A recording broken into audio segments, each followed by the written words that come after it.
Kamusta? Nandito na naman tayo upang mag-aral ng math. Ang pag-aaralan natin ngayong araw na to ay tungkol sa pag-graph ng linear inequality in two variables. Natatandaan niyo pa ba kung paano tayo mag-graph ng linear equation? So, minsan gumagamit tayo ng table of values. Minsan naman din gumagamit tayo ng intercept method. Or minsan gumagamit tayo ng slope and a point on the line. Pero sa pag-graph natin ng linear inequality, meron lang tayong 4 na steps na susundin. So, para sa unang step, kailangan natin i-graph yung boundary line ng region. So, magagawa natin ito pag nire-write natin yung linear inequality as an equation and then solve for the intercepts. So, kung ang given natin ay 3x minus y is less than or equal to 6, lilipat natin siya or isusulat natin siya bilang isang equation. So, magiging 3x minus y equals 6 na siya. And then, hahanapin natin yung kanyang x and y intercept. Para sa kanyang y-intercept, let x equal 0. So, 3x minus y equals 6. So, yung x, isa-substitute natin ng 0. So, magiging 3 times 0 minus y is equal to 6. And 3 times 0 is 0. So, minus y is equal to 6. So, hindi na natin sinusulat yung 0. So, magiging negative y is equal to 6. Ngayon, para ma-eliminate natin yung negative sa y, we multiply the entire equation by negative 1.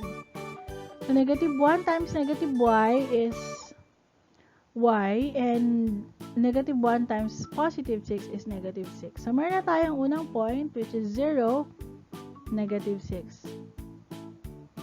So, ngayon naman, hanapin natin yung x-intercept. So, let y equal 0. So, yung equation pa rin, 3x minus y equals 6. And then, ngayon, ang isa-substitute naman natin ay yung y. So, papalitan natin siya ng 0.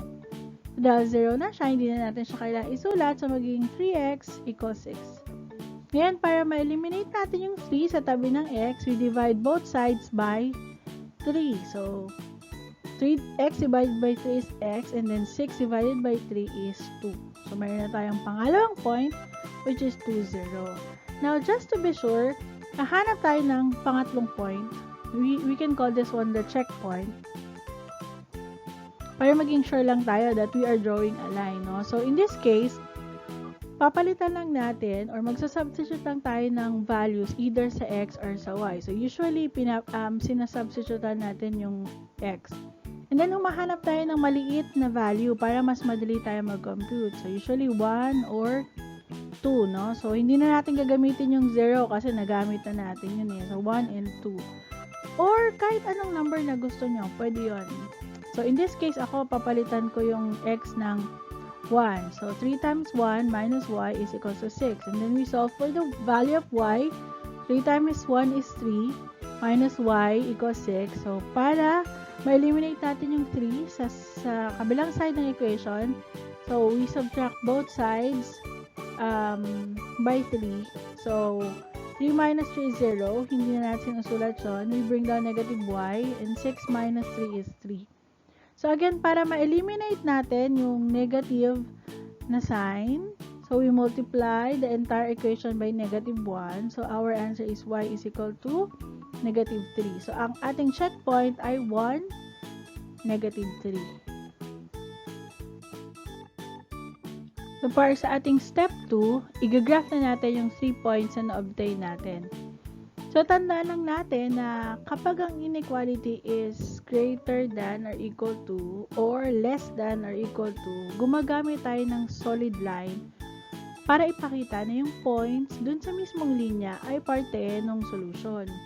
Kapag naman ang symbol natin ay greater than or less than lang, walang equal to, gumagamit tayo ng broken line. Ito ay para ipakita na yung points dun sa mismong broken line ay hindi parte ng solution. So, yung nakuha nga natin kanina is 0, negative 6, 2, 0, at yung ating checkpoint na 1, negative 3. So, ito ang ating Cartesian plane. So, ipa-plot na natin sila. So, 0, negative 6 is somewhere here. That's 0, negative 6. And then, we have the 2, 0 here. And then yung checkpoint natin, 1, negative 3. So here.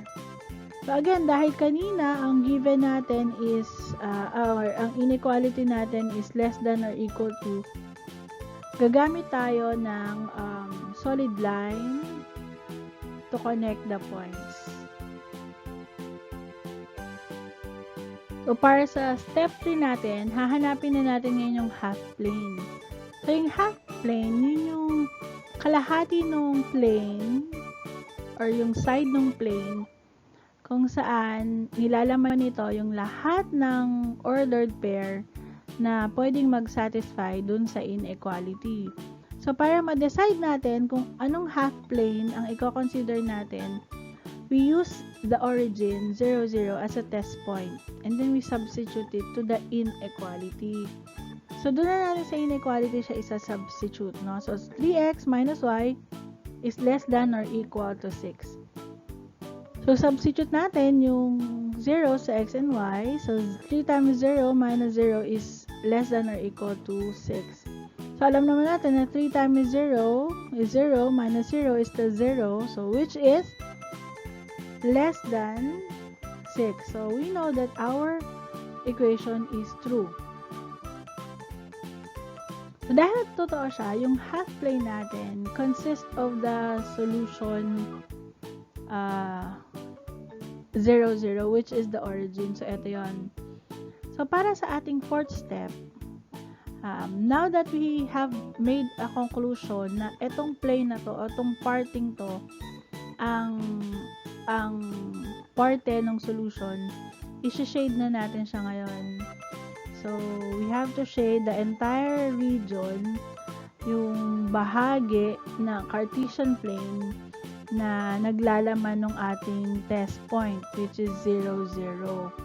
So, normally, isi-shade natin siya ng entirely, no? Meaning yung buong region, ayan, buong region, isi-shade natin siya entirely.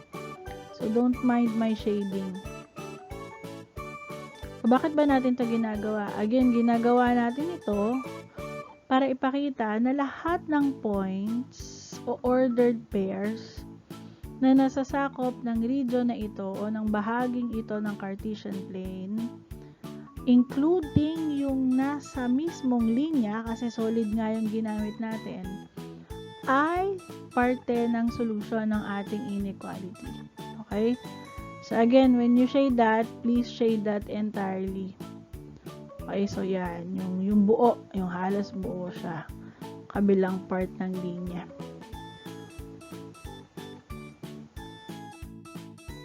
So, para ma-check natin kung tama ba yung sagot natin, you may pick, pwede kayong pumili sa kahit anong point o ordered pair mula dun sa shaded region kanina, no? At i-substitute natin to dun sa inequality. So, dapat na kung ano man yung mapili nyo, but as long as sakop siya ng shaded region, you should always find the inequality true, making our solution set correct. So, say we choose the ordered pair negative 2, 2, no? Again, ang negative 2, 2 ay nakapaloob dun sa shaded region natin kanina. Isa-substitute natin ito sa 3x minus y is less than or equal to 6. So, x would be negative 2 and y is positive 2. So, 3 times negative 2 is negative 6 minus 2 is less than or equal to 6. So, negative 6 minus 2 is negative 8, which is obviously less than 6. So, making our inequality true. So, alam natin na tama yung ating naging sagot. So, paano naman when we are asked to graph y is greater than negative 2? So, ganun pa rin, no? We have to graph the boundary by graphing the equation y is equal to negative 2. So, ngayon hahanapin nyo, bakit wala siyang x? So, wala siyang x kasi alam natin na yung value ng x niya ay 0. So, ang linear inequality natin ay naging y is greater than negative 2 na lamang. So, para ma-graph natin yon, so ito yung ating Cartesian plane. Dahil alam nga natin na yung value ng x natin ay 0. So, hahanapin natin yung 0, negative 2. And then, we draw a line from there somewhere here. Ayan, sa tapat ng negative 2 na y. So, bakit tayo gumamit ng broken line? Kasi, ang inequality natin ay greater than. So, wala naman siyang equal to. That's why we use the broken line. So, ngayon, i-determine naman natin kung anong half plane is the solution. So, again, we choose a point from each half plane and substitute to the inequality. So, ngayon, sasabihin nyo, bakit hindi na lang natin gamitin yung kanina na 0, 0?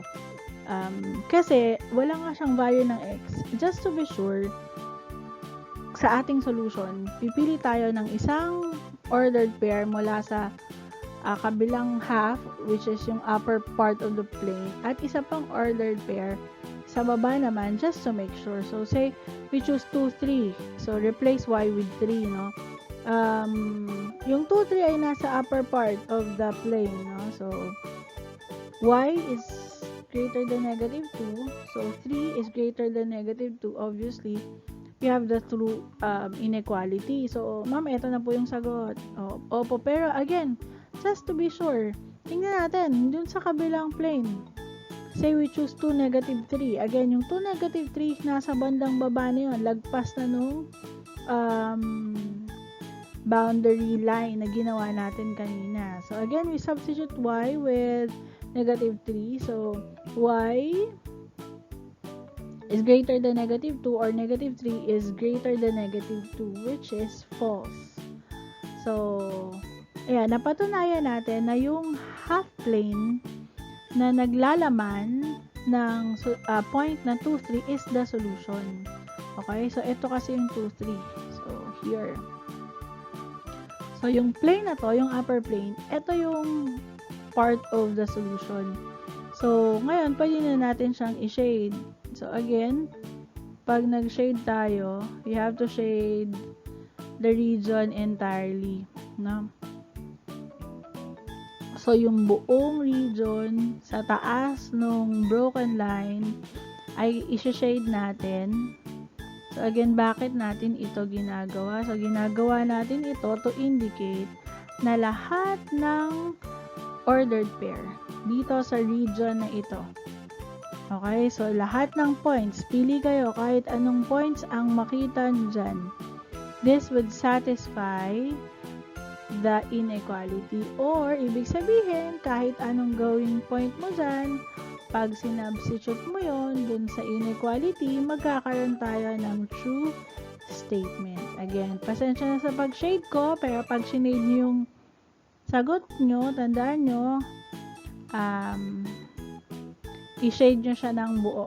Okay? Yung buong region. Okay? Ayan. So, again, ang solution natin nito ay hindi kasama yung point dun sa mismong line. O, kaya nga broken, no? So, it indicates na yung mga points na sa tapat ng mismong broken line ay hindi parte ng solution. Ang solution lamang ay yung mga points na nasa taas nito. So, ayan.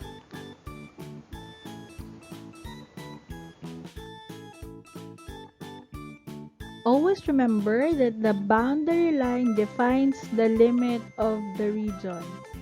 Kaya nga po gumagamit tayo ng solid line to indicate na yung mga points dun sa mismong linya ay kasali bilang parte ng solution. At gumagamit naman tayo ng broken lines to indicate na yung mga points dun sa line ay hindi naman kasali o hindi bahagi ng solution set. So, hanggang dun muna tayo. Sana may natutunan kayo. Hanggang sa muli!